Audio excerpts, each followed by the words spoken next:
Right. Now I get the feeling, and I'm sure you got this feeling, and fuck man, everybody's got this feeling, is that nobody other than you and your people wanted you to win this fight. I think the initial fight, that is, Tapology had you something like 97% for Chandler and 3% for you, and you basically went in there and I mean, you rained on a fucking parade, man. What do you think was their thought at the end of that fight when those judges gave you the nod?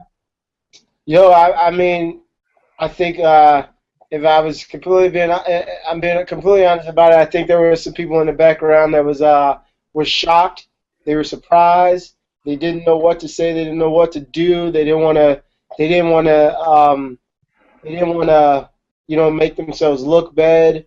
But they were surprised. They didn't know what was going on, And then you can also see it in Chandler's face in between the rounds when he was looking back at me. He was shocked and surprised. He had no idea that I was going to come out there and push him so far. He thought he was coming out just to have a fight, just to fill a spot and just run right through me.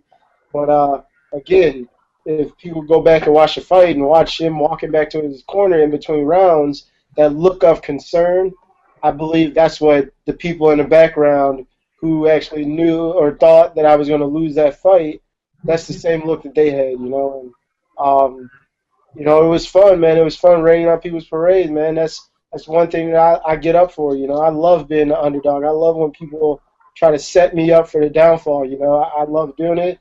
I show up for it. That's what gets my blood going. So if they want to continue to keep pressing my buttons and pushing my buttons and putting me in these positions where they want me to rise to the occasion, please continue to do that, because that's when you see the best of Will Brooks, and it's only going to put Chandler in the worst position, because he's got to catch that beating, when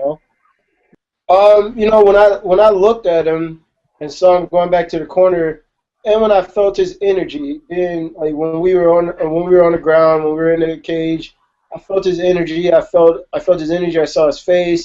I saw the way he was carrying himself.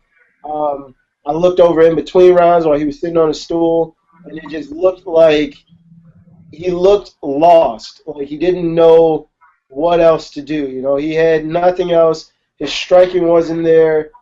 His wrestling wasn't working for him anymore. I was taking his back at will, and I wasn't just taking his back. I was taking his back and putting 4 ounces of leather on his face, and putting elbows on his face. And I think that changed his whole entire mindset. The fact that I was going to kick and punch him and elbow him everywhere, standing up, on the bottom, off my back. I was trying to hit him with elbows, trying to punch him. I was constantly trying to hurt him.